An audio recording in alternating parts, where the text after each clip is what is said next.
Anytime. Hey, this is Bobby Amaru from Saliva, wearing my seatbelt, and you are listening to Brutally Delicious Podcast.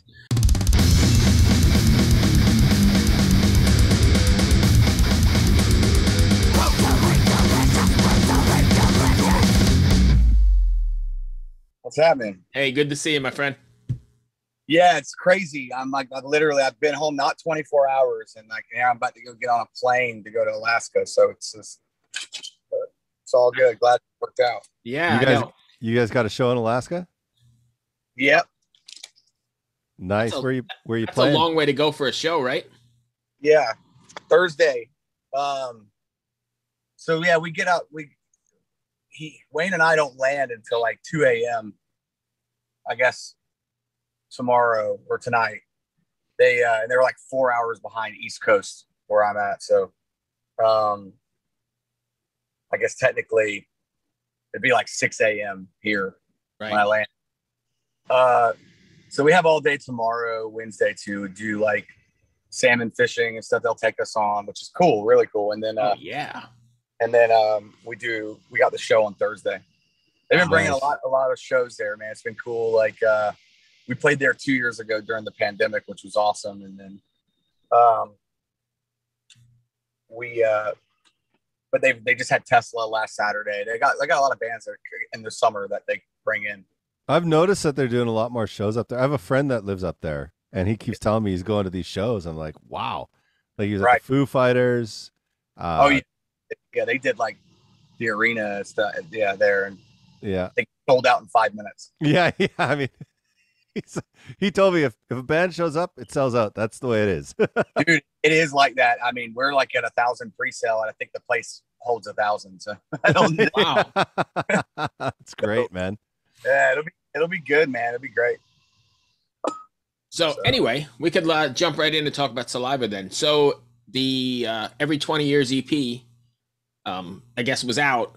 How did you re-recorded them with your vocals, but how did you guys select the songs? Did you just go by what was the most popular, or how did you pick the 6 or 7 that are on there? Well, we wanted to go with, the obvious choices, which were the singles, like Your Disease and Click Click Boom. Otherwise, it just wouldn't have made sense to do anything like that. And then with the other ones, yeah, we did want to do like a couple of the record cuts that were like fan favorites, like After, and then Greater Than, Less Than, and then we did Spy Hunter, which wasn't on the record, but it was recorded in the same year. Hold on one second. Yeah, recorded the same year for the Spy Hunter game, and then we ended up just, we wanted to do a cover song. We had done a cover record during the pandemic. We got a bunch of covers done, which actually some of those songs are pretty awesome. And we felt like we didn't want to throw a cover on that was like too far, like where people weren't going to get it. So we did Spoon Man. And we lost, Soundgarden and all that stuff too. So that was the one that we chose just because it felt like it fit more on the EP than some of the other covers that we had done. What's been the response to it so far? Well, that came out like in May, right? Yeah, last year, and man, it was good. I mean, it's like anything else, dude. People like things, they don't like things. It's just, yeah. Hey, I'm just being honest. That's just the way it is. I mean, it's you're gonna have people that they want to fucking hate something just to fucking hate it, right? And like, or oh man, that band's not cool, or my dad likes them, or okay, well, then don't listen to it. I don't know. I mean, it is kind of strange how social media culture has turned things into items sometimes, giving people a platform that shouldn't have a platform, in my opinion. Like there's too many ignorant people that like 20 years ago, their friends would have said, dude, just shut up. Don't talk. You know what I mean? Yeah. Right. That kind of stuff. So, but now they have this keyboard and or their phone, and they can post what they want. It's like, I think one of the craziest things is, a band can put a song out and you'll get so much negative stuff. And I guarantee you that the people haven't even heard it. They didn't even listen to it. They just want to write something negative to write something negative. It's like, wow, okay, how many likes can I get on my negative post? How many laughs can I get on my negative post?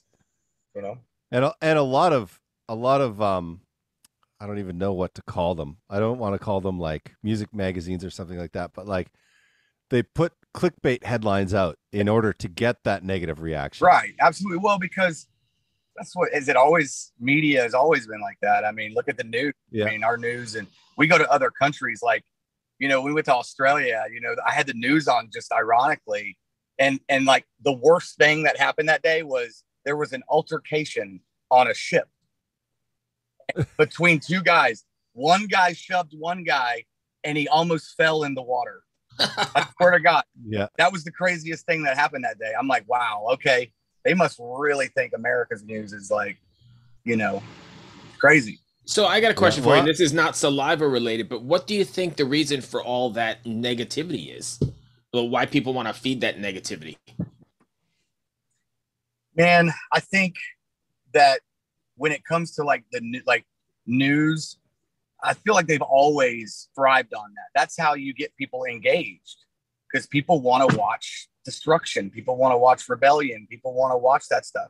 And there's people that are against it, like, you know, like that, like, I don't want to watch that or whatever. And like, anytime I see anything negative pop up on my feed or whatever, I'd like exit and like delete it and like, right, you know, just so I don't want to see it, you know. And I always put irrelevant. Right. Yeah. I would just say it's irrelevant, you know. This is a really important fact that you're making, is taking control of the way the algorithm interacts with you, you know? Right. Because the more you do that, the less negative stuff you see. Yeah. And I just had you know, I've got two kids that my son's, you know, about to be 15. My daughter's just turned 11, and I just had a baby girl. So everything on my feed right now is baby stuff. Buy this, buy that. Hey, you need, yeah. Hey, breast pump. Here, you know? Right. Hey, I might need one. Right. So it's just it's interesting how that does work. Yeah. But, well, algorithms lead everything in our lives right now, whether we like it or not, you know, because we like, even right now we're using Zoom, you know, you definitely know they're collecting data, right? Like, there's no question about it. Right.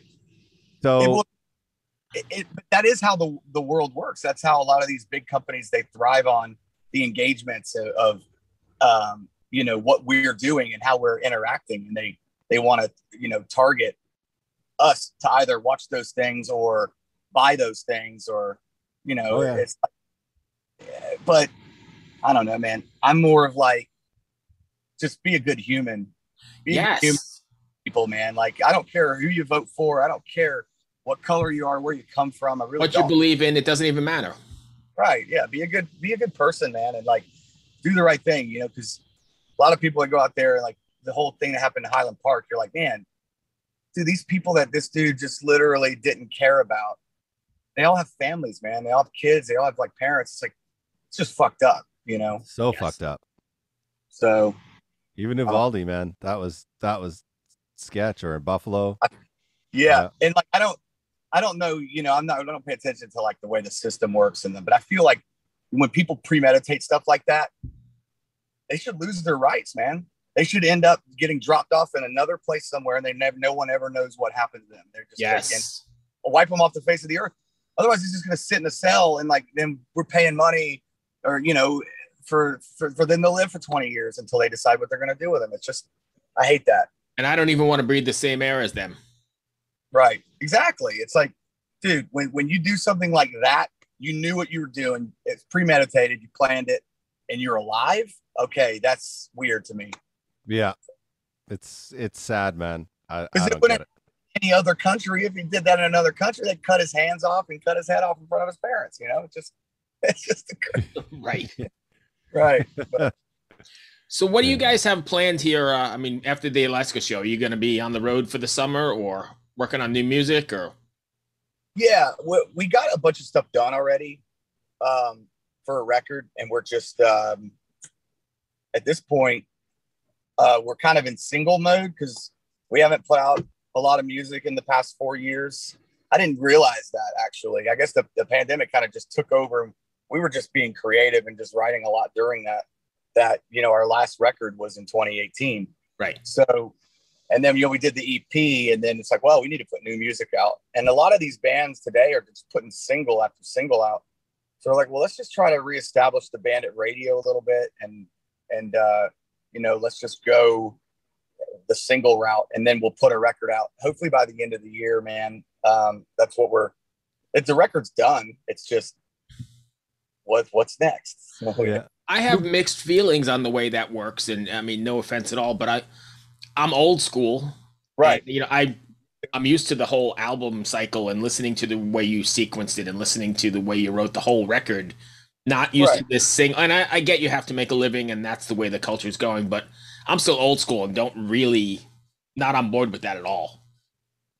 Yeah, and like a lot of bands are doing the single thing and playing the game, and that weren't used to it before. And we're one of those bands. I feel like we're kind of late to the game because we weren't doing it. Right.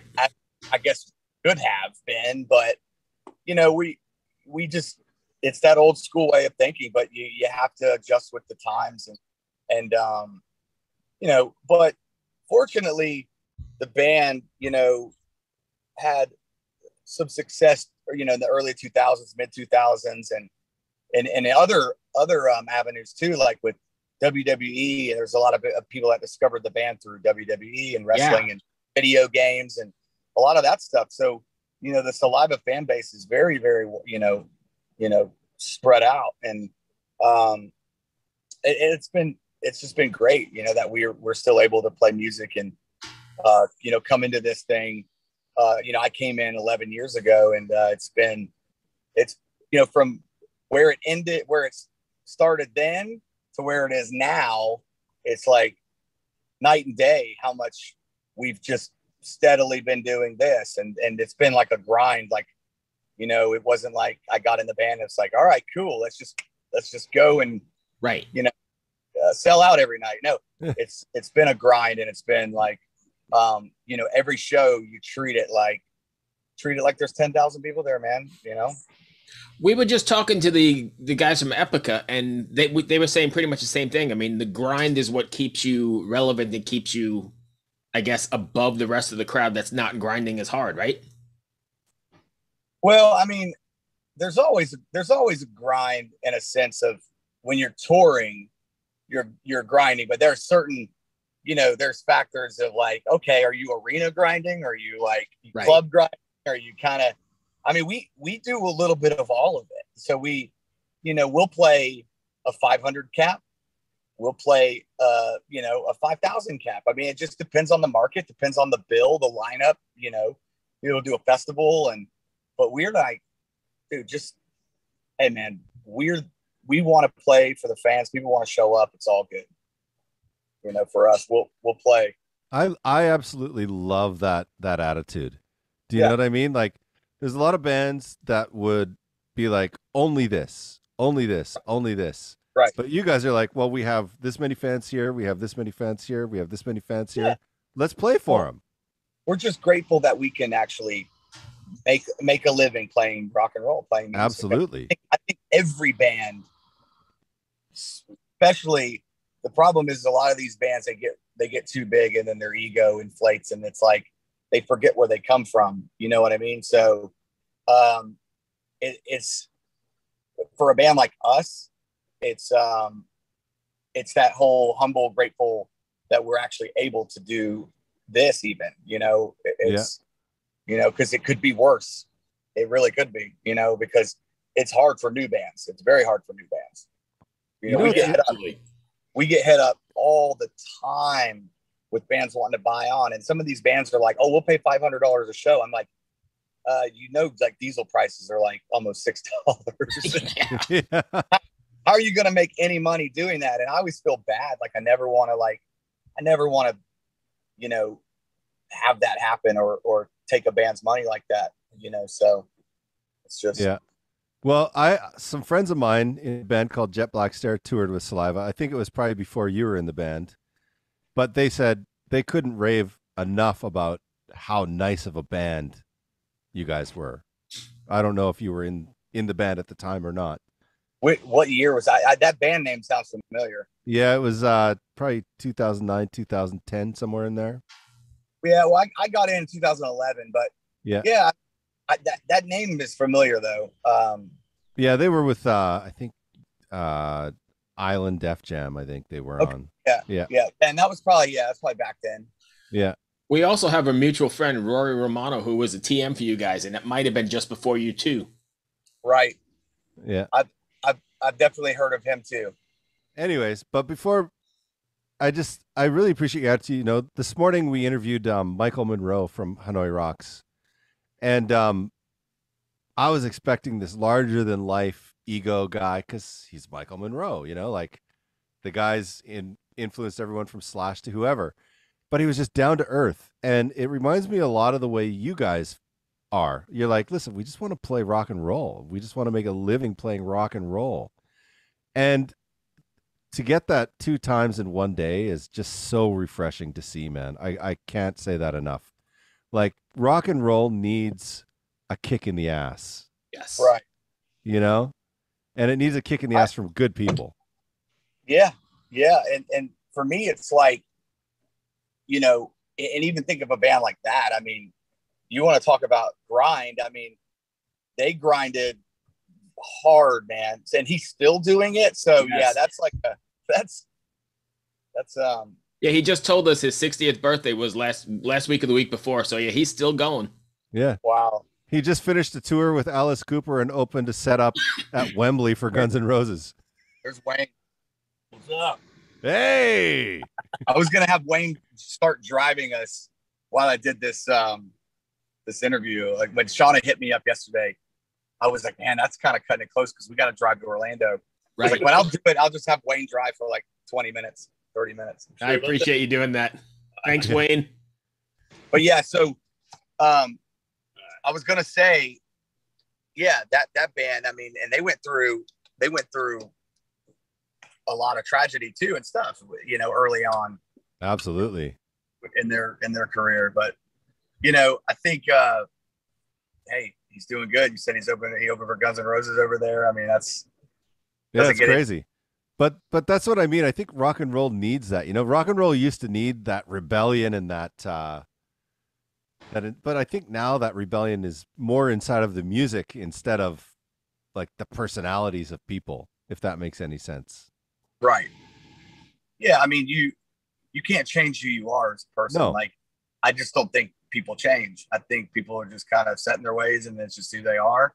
I think that you can adapt and you can and grow and try to improve your qualities of maybe being a good human or something. But I think for me, like getting sober, I don't want to, talk too much about dark shit, but yeah, when I wasn't sober, it was, you have a lot more going on upstairs and you can become more agitated, I would think.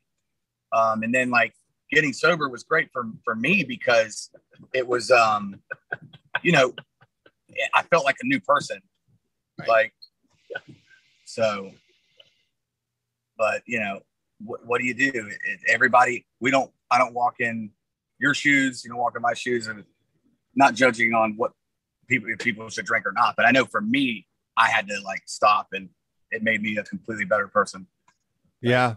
Yeah. I've met quite a few people that had to stop drinking for the same reason. And it was like night and day, the type of people they were, Right. Because even when they were sober, when they were drinking, they were still like hungover and, there was always that one thing above them a little bit, Yeah, and that's another thing about like the social media and stuff is people like they want to toy with people who have addictions and struggle, and it's like it's really fucked up, man. Like, cause we're just reading the thing about Bam again. Bam Margera's like, damn, I thought he was doing well, and then you hear like they can't find him and he's missing. It's like, and then you just have people just being so negative about it and like, oh yeah, he's a millionaire and all this stuff. Who cares? It's like, dude, you have all the money in the world. Look at all the people that have died by suicide, and they had millions in the bank. I mean, yep, doesn't matter. You don't walk in, you don't know what they're going through, and it's like you always want to try to uplift somebody and make them feel like, look, there is a way out, But but it's up to them. They have to find it, you know, they really do. But us all around them as peers just have to be encouraging, just a little, you know. That's beautiful. I love it. Beautiful. This has been a great interview. It's been so positive. I love it. I love positive interviews, man. The world needs more positive interviews. The peace shirt, man. But just wait till we post this and all the negative comments come on. Oh, absolutely. They'll be like, why does that bald guy in glasses keep talking about nice stuff? Right.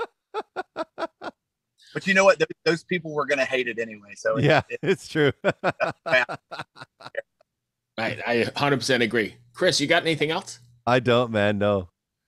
I think that's all I had. I know you got a documentary coming out as well, right? I guess we should mention that. No, that came out. It was just like a 20-minute doc, just around the every 20 years. Mm-hmm. That happened. We put it out. It's on YouTube. It's just, you can kind of go see the making of that. And then Wayne and Paul tell stories of like the early years and stuff too, which is really, really cool. It's a good watch. And it's not like, you know, it's not 2 hours long. Right. I haven't seen the band it was definitely before your time. It was on a Veer Union Theory of a Dead Man tour, I believe. Veer Union. There you go. Years and years ago. Yeah. They did some shows not that long ago too, like a year or two ago. Yeah. I Great love dude. Crispin, man. Super nice guy. They just came through DC like in June, I guess. Nice. So I've recorded their drummer Ricardo quite a few times. So I was like, oh, hey, you're coming through town. That's awesome. Nice guys. Good band too. There's a lot of good bands out there, man, that it's like,